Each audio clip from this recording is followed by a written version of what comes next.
Bonjour, mon frère, ma sœur, si tu appartiens à Jésus-Christ, c'est ton droit, parmi l'un de tes plus grands droits et privilèges en tant qu'enfant de Dieu, de pouvoir prier pour des situations et de voir ces situations être transformées par la puissance de Dieu. Mon frère, ma sœur, il ne s'agit pas de l'intensité de ta voix ou des mots que tu emploies. Même si c'est une expression par laquelle tu vas adresser à Dieu ta prière et ton cœur, Dieu voit bien au-delà de ça. J'aimerais t'encourager à déverser ton cœur par la foi, dans une prière fervente, dans une prière efficace, parce que tu ne réalises pas, et je ne réalise pas encore, l'impact de mes prières. Comment Dieu peut, à travers la prière d'un homme ou d'une femme, transformer des situations. Et si Dieu a pu, à son époque, utiliser la prière d'un homme qui s'appelait Élie, et qui était de la même nature que nous, s'il a pu, par sa prière, fermer le ciel et l'ouvrir à nouveau, de la même façon, mon frère, ma sœur, j'aimerais t'encourager en te disant que la prière fervente du juste a une grande efficacité. Et quelles que soient les prières qui n'ont pas été exaucées hier, ne soyons pas comme la femme de Lot en regardant en arrière, parce que nous ne pourrons pas avancer avec un tel état d'esprit, mais que nous puissions être dans la foi, dans le Fils de Dieu, dans la foi du Fils de Dieu, pour croire qu'alors que nous prions, le ciel bouge en notre faveur, l'atmosphère est changée. Les situations les plus difficiles et les plus compliquées sont métamorphosées, les plus complexes sont changées par la simple puissance de Dieu, par la simple prière à Dieu. Croyez, frères et sœurs, que votre prière a de l'impact. Et aujourd'hui, avec notre invité, le pasteur Atoms, il va vous encourager à voir comment vos prières ont de l'impact, comment votre intercession peut changer des choses. Tout de suite avec toi, pasteur Atoms, dans Prière Inspirée.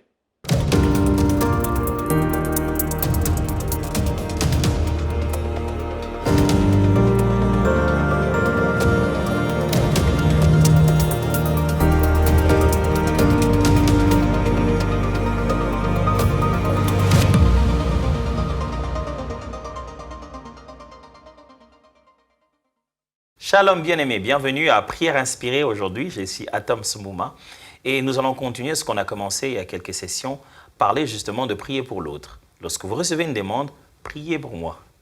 Qu'est-ce que vous faites exactement? Et lorsque vous devez prier en faveur de votre famille, en faveur de votre mari, en faveur de votre femme, comment devez-vous prier? Je voudrais commencer aujourd'hui d'abord à nous rappeler que nous avons tous besoin de la prière des autres. Quel que soit le chrétien le plus fort, le plus mature, le plus robuste en esprit, on a tous besoin de la prière des autres. On a tous besoin que les autres nous présentent devant Dieu. On a tous besoin que quelqu'un prie pour nous. En commençant cette série, je vous ai rappelé que Jésus était l'intercesseur par excellence qui priait en notre faveur. Lisons ensemble Romains, chapitre 15, versets 30 à 32. Il s'agit de Paul qui écrit. Romains, chapitre 15, versets 30 à 32. « Je vous exhorte, frères, par notre Seigneur Jésus-Christ et par l'amour de l'Esprit, à combattre avec moi en adressant à Dieu des prières en ma faveur. » Vous entendez ça? C'est le grand Paul, l'apôtre de païens, l'homme des miracles. Et il écrit aux frères à Rome, qu'est-ce qu'il leur demande? Pas de l'argent, il leur dit, « Je vous exhorte, frères, par notre Seigneur Jésus-Christ et par l'amour de l'Esprit, à combattre avec moi. » Ok, on fait ça comment? En adressant à Dieu des prières en ma faveur. Waouh! Afin que je sois délivré des incrédules de la Judée et que les dons que je porte à Jérusalem soient agréés des saints. Il formule très bien son sujet de prière. Quand vous parlerez avec Dieu, demandez-lui que vraiment toutes ces personnes qui n'arrivent pas à avoir foi à l'évangile ici en Judée ne puissent pas continuer à me déranger, à être un grand problème pour moi. Et quand vous prierez à Dieu, dites-lui que écoute, j'ai des dons à apporter à Jérusalem, qu'il me protège pour que j'amène ça à bon port. Il dit, afin que je sois délivré des incrédules de la Judée et que les dons que je porte à Jérusalem soient agréés des saints, en sorte que j'arrive chez vous avec joie, si c'est la volonté de Dieu, et que je jouisse au milieu de vous de quelque repos. Et ça touche très fort le cœur quand vous écoutez cette demande. Paul, qu'est-ce que tu nous demandes en fait? Tu nous demandes de prier en ta faveur. Il dit oui, mais quand vous serez en train de prier, sachez que ce n'est pas que de la prière. Vous êtes en train de combattre en ma faveur, en adressant à Dieu des prières. Aujourd'hui, j'aimerais que nous puissions tous prendre conscience de la puissance de l'intercession. En tant que chrétien, certes, on ne veut pas croiser les bras. On a besoin de faire des choses. Mais la première des choses qu'on puisse faire pour améliorer les conditions des gens, pour précipiter le retour du Christ, pour intervenir dans ce monde qui s'est perverti, qui ne fait qu'aller vers une pente glissante tout droit vers l'enfer, quel est notre rôle parmi ces moments où il y a tellement les signes du temps de la fin? Vous savez ce que la Bible dit, chaque fois qu'elle décrit le temps de la fin, elle dit deux choses, veiller et prier. Et c'est ce que Jésus faisait tout le temps, veiller et prier. Et nous, en tant que chrétiens, quelquefois, on sous-estime l'impact de notre prière. La prière à laquelle on a l'habitude de croire, c'est la prière pour notre manger, boire, fêter, se marier, avoir des habits, des véhicules, la famille, voyager. Ce genre de choses qui sont très, très liées à nous. Je ne les considère pas mauvaises. La Bible ne les considère pas mauvaises. Ce sont nos besoins. On doit faire connaître à Dieu nos besoins. Mais à un moment donné, mes frères, nous servons quelque chose de beaucoup plus grand que ça. Nous servons un royaume, pas un ventre. Nous servons un royaume, pas des études. Nous servons un Seigneur, pas nos propres intérêts. Il nous faudrait nous concentrer sur ce qui concerne le royaume de Dieu et prier en faveur des autres. Aujourd'hui, à Prière Inspirée, j'aimerais vous défier. J'aimerais vous défier de ne pas vous regarder que vous, votre église, votre assemblée, vos besoins, votre femme, vos enfants. Regardez plus grand, comme Dieu le voit. Regardez plus grand. Paul, en demandant aux frères de Rome de prier en sa faveur, il dit, il y a un but de Dieu en moi, je dois l'atteindre, mais la voie par laquelle je dois passer, en Judée, vous connaissez, plein d'incrédules, ils ne vont pas y croire, et je dois me rendre à Jérusalem, en plus, finalement, je viendrai vers vous. Priez pour moi, pour que je sois capable de le réaliser. Priez pour moi. J'ai une question pour vous. Combien de temps et combien de fois priez-vous en faveur des hommes de Dieu, des femmes de Dieu, des appelés de Dieu, des frères et sœurs qui sont au front, j'aimerais dire, qui sont dans le coin où la parole de Dieu est menacée, et de ceux qui doivent atteindre, par exemple, le but de la transformation de mentalité, qui doivent prêcher l'évangile de vérité dans un milieu où la fausseté a tellement pris racine. Est-ce que vous priez pour les autres? Est-ce que vous priez pour les autres, non pas pour qu'ils mangent, non pas pour qu'ils boivent, rien que pour qu'ils puissent expérimenter le plan de Dieu, qu'ils entrent dans le projet de Dieu pour l'humanité? Mes amis, la foi chrétienne dépasse nos propres besoins. La foi chrétienne, la prière va jusque dans comment je vais dire, c'est un moyen qui fait fonctionner justement le royaume de Dieu. La prière est un moteur, l'intercession est un moteur pour mettre en mouvement le royaume de Dieu. Alors, je vais vous suggérer une discipline personnelle. Avant de critiquer, intercéder. Oh, ça va être un vrai défi, hein? Avant de critiquer, intercéder. Pasteur, mais des fois, on se retrouve déjà qu'on est déjà en train de critiquer. Alors, ok. Après avoir critiqué, alors, intercéder. Ne laissez pas critique rester en un seul. N'évaluez pas, ne jugez pas seulement. Priez, portez dans la prière. Pensez à la prière. Colossiens chapitre 4, versets 3 à 4 est en train de dire, Colossiens chapitre 3, versets 3 à 4, priez en même temps pour nous, afin que Dieu nous ouvre une porte pour la parole, en sorte que je puisse annoncer le mystère de Christ pour lequel je suis dans les chaînes, et le faire connaître comme je dois en parler. L'intercession est la base même du travail missionnaire. On peut donner de l'argent pour que les gens aillent faire propager l'évangile. On peut contribuer pour RMC et TV, pour qu'on bâtisse ensemble cet endroit pour affecter la francophonie. Mais on doit prier. On doit toujours prier. Une fois, je lisais une fois une histoire de Billy Graham qui parlait de lui-même et du fait qu'après avoir prêché l'évangile, un jour, le fils d'un baron de la mafia, malheureusement, s'est converti et s'est donné au Seigneur. Et son père, qui était un peu versé dans beaucoup de choses d'illégales, était très touché de voir que son enfant était complètement transformé, qu'il était devenu une autre personne. Il dit, mais qui a fait ça, mon fils? Et pour vouloir dire merci à Billy Graham, il a cherché un rendez-vous avec lui et lui a fait cette proposition. Il dit, pour ce qui s'est passé dans la vie de mon fils, j'aimerais commencer à sponsoriser tes campagnes, à payer chaque fois que vous devez faire ces campagnes, à à donner les moyens appropriés pour que vous ayez les tentes et tout ça. Billy Graham lui a demandé un temps de réflexion avant de lui répondre. Après quoi, il lui a répondu. Il lui a dit, je pense que je dois désister à votre offre. Il dit, mais pourquoi? Je fais que exprimer ma gratitude à Dieu, je donne tout ce que je peux donner.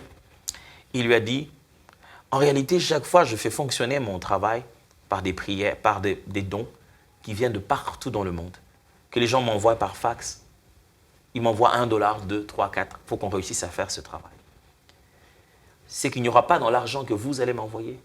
Ce sont ce petit papier, ces petits bouts de papier sur lesquels ils mettent la prière. Où ils disent, frère Graham, prie pour nous.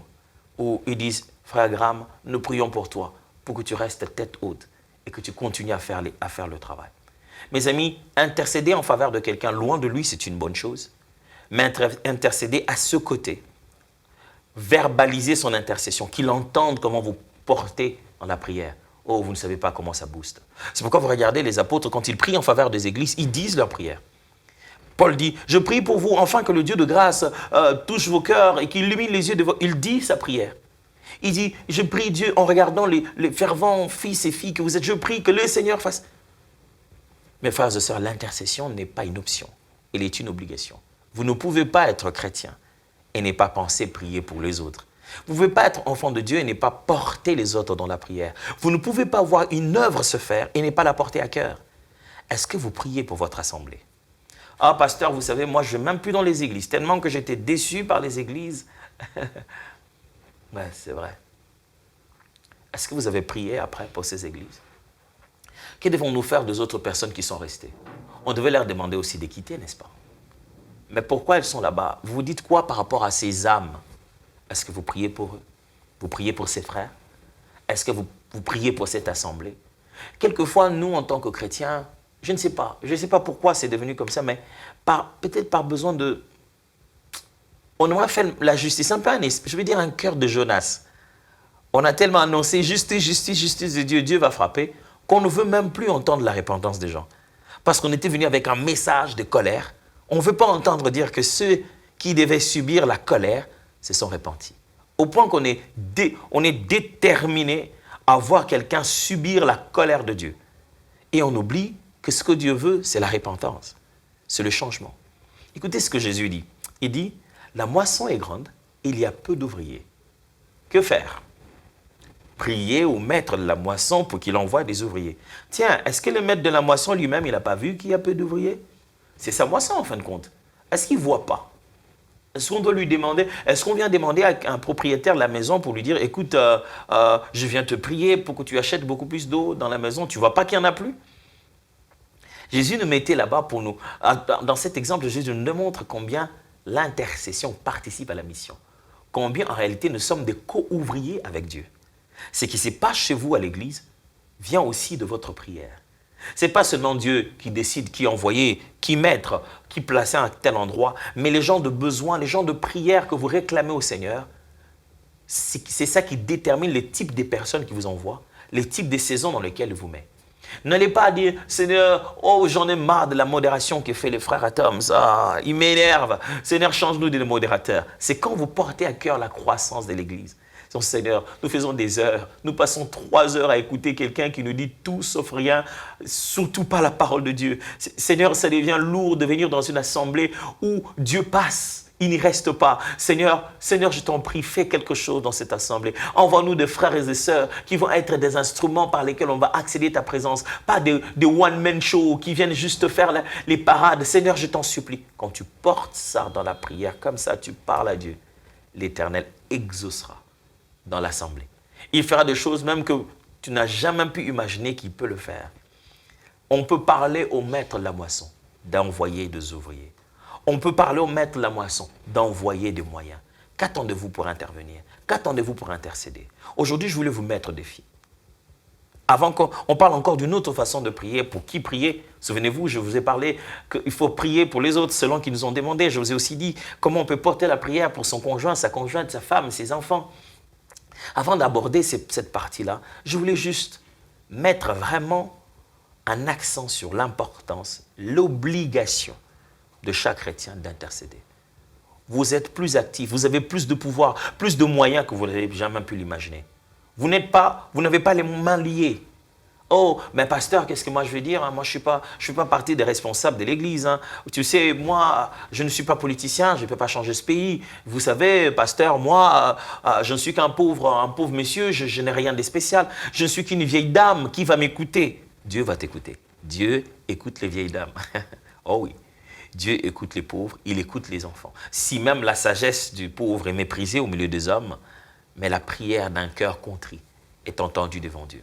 Mes amis, nous avons plus de pouvoir dans la prière que jamais on peut l'imaginer.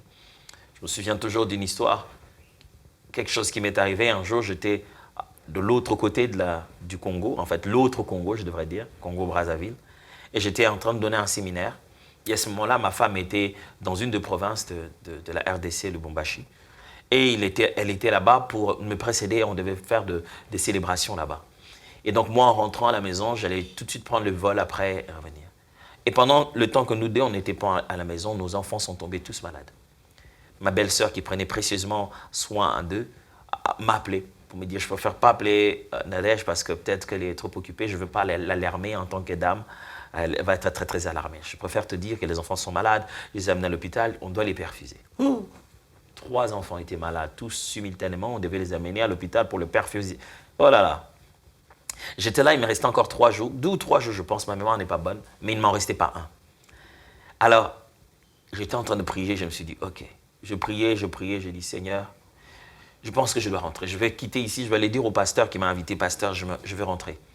Parce que je ne veux pas qu'on pense que les enfants de pasteurs, justement, souffrent du fait que leurs parents sont tout le temps pris au travail. Seigneur, je pense que ça aussi, ça fait partie de mon travail. C'est aussi le sacerdoce. Je dois aussi être père, m'occuper de mes enfants.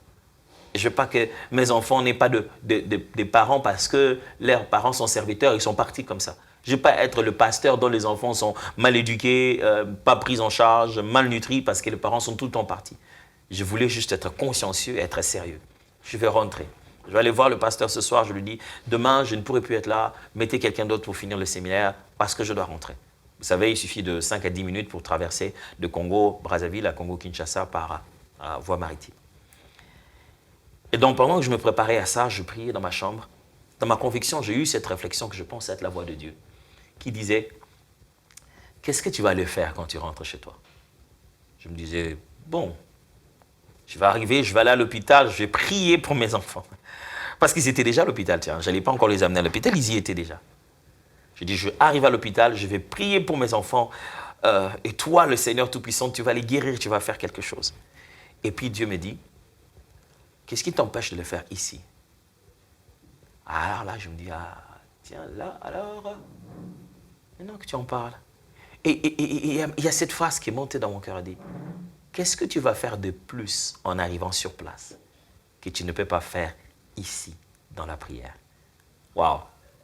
Je me suis rendu compte que la puissance de l'intercession, elle pouvait se faire quelle que soit la distance. Je ne sais pas où vous êtes maintenant. Et je ne sais pas où se trouvent les gens qui ont besoin de prière.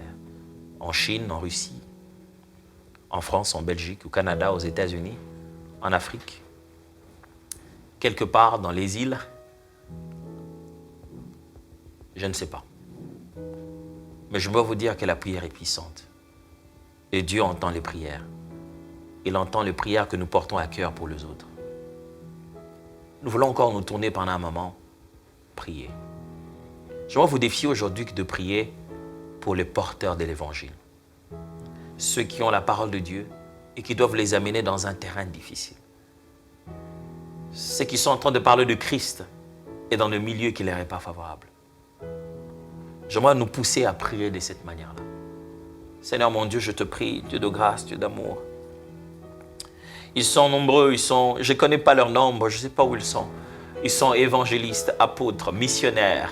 Ils sont africains, américains, européens, asiatiques. Ils sont loin de leur famille, ayant déporté leur famille. Ils sont au fin fond de village, ils sont en plein milieu du centre-ville.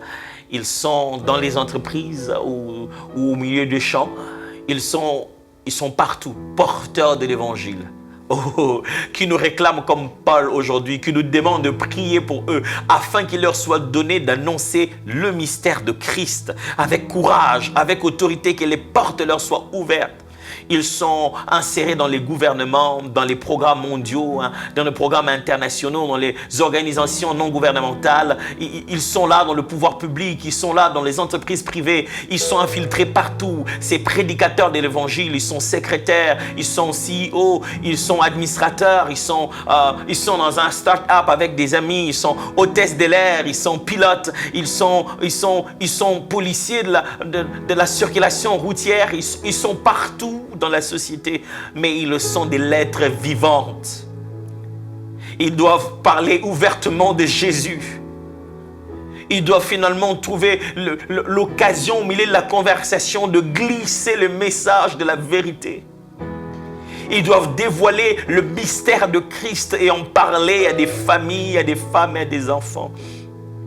Ils sont dans le travail où c'est interdit de parler de Dieu, de citer des sujets religieux. Ils sont dans le milieu où certains sujets ne peuvent pas s'aborder. Ils sont dans les taxibus, ils sont dans les endroits où on ne peut pas lever la voix, parler de Jésus, mais pourtant leur cœur brûle. Et c'est l'occasion d'annoncer les mystères de Christ. Donne-leur le courage de le faire. Alléluia. Donne-leur le courage de le faire. Ils ont prié chez eux à la maison, ils sont prêts à sortir, aller parler de l'évangile à la rue et parler à des amis. Ils veulent s'arrêter dans un coin là où se trouve un bar et s'arrêter quelque part, aller parler à quelqu'un de Jésus. Ils ont peur. Ils regardent leur âge, regardent leurs moyens, ils regardent les restrictions de l'État, ils ont peur. Je prie, toi, Esprit de Dieu, tu n'es pas un esprit de peur. Donne-leur le courage de parler de toi. Donne-leur le courage d'annoncer, quelle que soit la langue. Il s'est dit, je ne connais pas tous les mots, je vais parler aux intellectuels. Pourtant la Bible déclare, même devant des tribunaux, n'ayez pas peur de ce que vous allez dire. Ce que vous allez dire vous sera communiqué à l'instant même. Je prie pour un esprit de courage, pour ce frère, pour cette sœur, qui tremble toujours dans son cœur avant de parler à ses amis à l'école au sujet de Jésus. Il a toujours l'opportunité de parler à ses dérangeurs de classe, de changer de genre de vie. Il veut parler à des amis, à des frères et sœurs à la maison, mais ils ne font que lui rappeler qui il était avant. Et chaque fois qu'il les rencontre, il nous voit qu'il marche de son passé. Il perd le courage de parler de Jésus. Donne-lui le courage. Dieu d'amour fait brûler dans le cœur des porteurs de l'évangile ce courage de ne pas abandonner Christ, de parler de Christ, de communiquer Christ. Les réseaux sociaux, est-ce que ça suffit de faire un post où Jésus est Seigneur? Est-ce que ça suffit de faire un post où on croit au Seigneur Jésus et le message qu'on dit à tous? C'est tellement simple de l'écrire sur son ordinateur et de le publier de son téléphone, de le mettre sur son Instagram. Quand il s'agit de regarder dans les yeux quelqu'un, de lui dire « Cette vie t'amènera à la mort, Christ est la vie ». De regarder quelqu'un dans les yeux et lui dire « Écoute, Dieu t'aime plus que tu le penses. L'amour de Dieu est au-delà de ce que tu peux penser. » Seigneur, donne le courage, donne le langage, donne les moyens, donne aux porteurs de l'évangile de percer les murs devant eux. Donne aux porteurs de l'évangile de faire tomber les forteresses au milieu des nations. Seigneur, je prie pour cet instrument que tu appelles EMCI TV. Donne à cet instrument le moyen de pouvoir faire tomber les forteresses au milieu des cités, de faire tomber des villes, oh oui, des villes, de faire tomber des nations, oh oui, des nations. Des endroits pour lesquels on ne leur accordera jamais les visas de s'y rendre, mais que cet instrument s'y rende et touche puissamment le cœur et les transforme. Des endroits où on ne leur permettra même pas de descendre. Oh, je me souviens comment Jésus a été chassé du territoire des Gadara. On lui a dit, écoute, on ne veut pas avoir quelqu'un qui va causer autant de troubles. Si tu te mets à chasser des démons qui entrent dans d'autrui et qui se mettent à faire ça, voilà, on ne veut pas de toi. Il était pourtant le salut, on ne voulait pas de lui. Il y a des endroits où on nous demandera de rentrer. Des aéroports où on nous dira, allez-vous-en. Mais donne-nous de s'aimer même dans un fou l'évangile afin qu'il puisse prêcher les décapoles. Seigneur, donne à cet instrument EMCI TV d'aller dans les endroits où même il n'y a pas d'église chrétienne, mais sur le téléphone de quelqu'un qui puisse, ça soit si clair et si disponible que son cœur est bouleversé, qu'il rencontre Jésus et il est transformé. Donne aux prédicateurs de se rendre dans des endroits où ils vont pour prêcher, non pas pour chercher de l'argent, Donne à ceux qui ont mis la confusion entre maintenir une église et être serviteur du royaume de retrouver la bonne voie. Donne à ceux qui se sentent alourdis dans les assemblées où ils vont, où ils trouvent que l'évangile n'a plus sa place. Donne-leur de prendre le courage d'aller à genoux et de chercher ta face. Donne à ceux qui ont rempli leur bouche de critiques et de jugements, de pouvoir maintenant formuler de prières en faveur de ceux qui les frustrent, au lieu de pouvoir négativer leur journée. Donne à ceux qui sont frustrés dedans d'eux, de ce que leur milieu ne leur donne pas l'authenticité des Écritures, à mettre leurs genoux par terre et à porter l'Église devant toi. Donne à ceux qui ont l'impression que la nation est dirigée par des personnes avec des mauvais intérêts dans leur cœur. Donne à ceux qui travaillent au milieu de dirigeants corrompus de pouvoir s'agenouiller et chercher ta face. Il y a un Néhémie quelque part, il y a un Daniel quelque part. Aide-le à prier en faveur de la nation. Aide-le à prier en faveur des leurs, à chercher ta face, à te prier comme il se doit.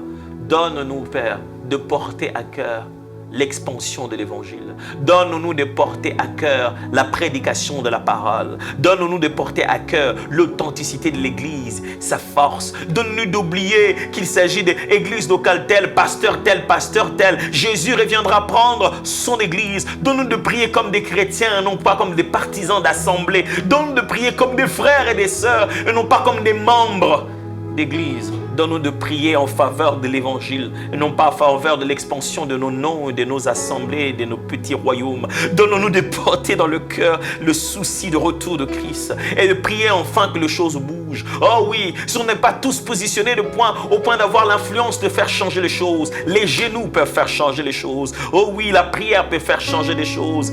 Père, donne-nous de porter cela à cœur, d'être enflammés pour les choses qui te dérangent. Que ce qui dérange ton cœur dérange le nôtre. Que ce qui te préoccupe nous préoccupe aussi. Ce qui est en toi soit aussi dans nos cœurs. C'est ce que nous te demandons, Seigneur. C'est ça notre prière. C'est ça notre prière. C'est ça notre demande. S'il te plaît, Seigneur, mets ce fardeau dans nos cœurs. Mets ce fardeau dans nos cœurs. Que ce que tu sens, je le sente aussi. Que ce que tu veux, je le veux aussi.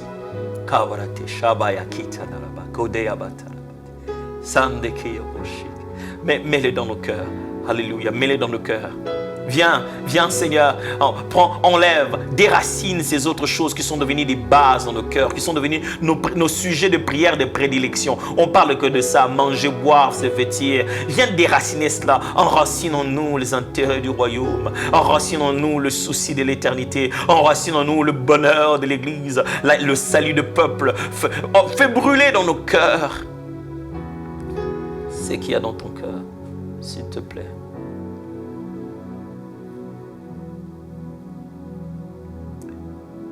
S'il faut que je te dise un mot, au-delà de tous mes mots, je te dirai, oh je t'aime, Shiloh.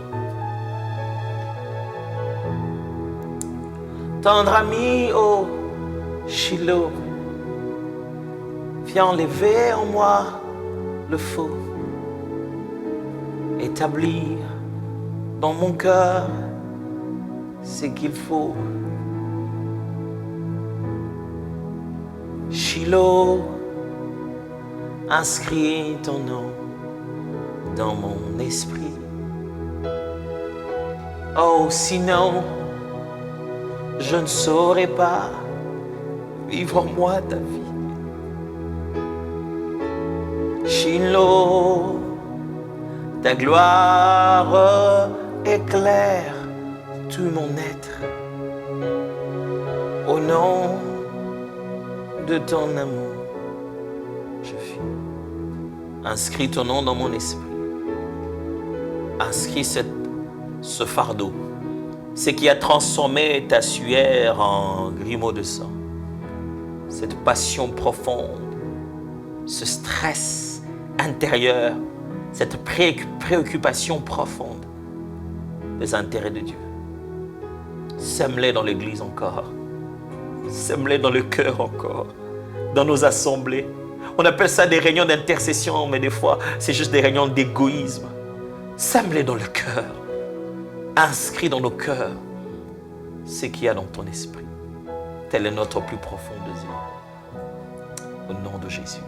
Je prie que ceci soit une réalité dans notre cœur à nous tous. Qui est enflammé de la sorte. Tu enflammes aussi les frères et sœurs. Pourquoi pas partager cette vidéo? Pourquoi pas appeler les autres, leur dire, prions. Il faut qu'on prie pour les autres. Il faut qu'on pense au royaume de Dieu dans la prière. C'est les défis que je vous lance. Mettez de côté vos sujets. Priez pour l'Église. Priez pour l'Évangile. Priez pour les autres. Priez pour les instruments de l'Évangile. Priez pour ce qui concerne Dieu et qui concerne l'éternité. Au prochain numéro, nous allons parler ensemble de la prière en famille. Et j'aurai un invité spécial et vous allez voir. Dieu vous bénisse.